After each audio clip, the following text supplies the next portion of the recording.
বৈষম্য বিরোধী ছাত্র আন্দোলনে আজকে 1 মাস পূর্তিতে এই বৈষম্য বিরোধী ছাত্র আন্দোলনে আজকে যে শহীদি মার্চ করল, এই শহীদি মার্চ শেষে তারা জাতীয় শহীদ মিনারে এসে সমন্বয়করা একসঙ্গে সমন্বয় হয়ে তারা তাদের বক্তব্য দিবেন।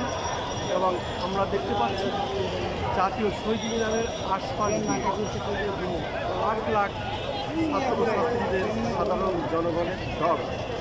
আসলে আমরা যতটুকু পারি দেখানোর চেষ্টা করছি। এছাড়াও আমরা আজ সকাল থেকেই দেখেছি, বিশেষ করে শাহবাগ থেকে শুরু করে রাজধানী ঢাকার বিভিন্ন রাস্তা দিয়ে ফার্মগেট হয়ে তারপরে তারা এই মিছিলটি র্যালি সহকারে এসে জাতীয় শহীদ মিনারে এসে তারা শেষ করছে।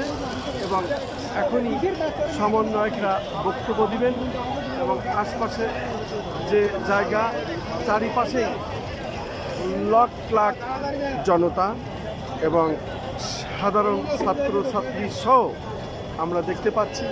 একজন মা তার শিশুকেও কোলে নিয়ে এসেছেন এবং সে তার মায়ের কোলে ঘুমিয়ে পড়েছে। এটাই ছিল আজকে শহীদি মার্চ।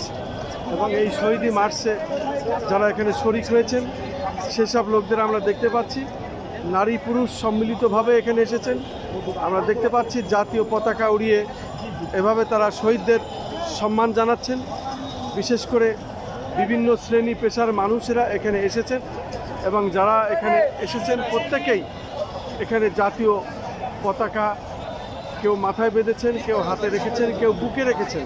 আমরা দেখতে পাচ্ছি এইভাবে জাতীয় শহীদ মিনারটি আজকে সাধারণ ছাত্র, সাধারণ জনতা এবং বিভিন্ন শ্রেণী পেশার মানুষেরা এই জাতীয় শহীদ মিনারে এসেছেন এবং এইভাবে তারা তাদের সম্মান জানাচ্ছেন। আমরা দেখতে পাচ্ছি ফিলিস্তিনি পতাকা নিয়ে একঝাঁক তরুণ এখানে দাঁড়িয়েছেন, তারা এই ফিলিস্তিনি পতাকা দেখাচ্ছেন। আমরা দেখতে পাচ্ছি ফিলিস্তিনি পতাকা হাতে এবং ফিলিস্তিনি পতাকা উড়াচ্ছে।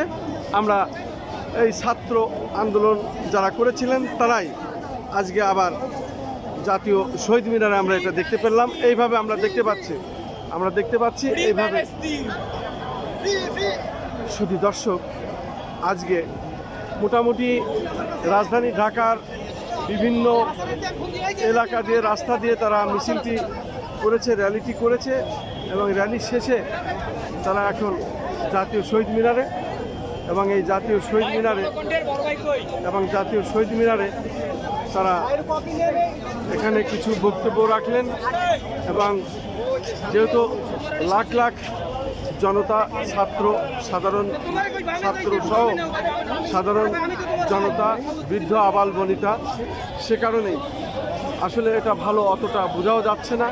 সেইভাবে আমরা চেষ্টা করছি মানুষ যে যেখানেই থাক এবং এই এলাকায় যারা এসেছেন আমরা তাদের দেখানোর চেষ্টা করছি। বিশেষ করে লাখ লাখ ছাত্রছাত্রীরা আজকে এখানে সমাবেত হয়েছেন, তারা জাতীয় শহীদ মিনারে অবস্থান করছেন, সেটাই দেখানোর চেষ্টা করছি।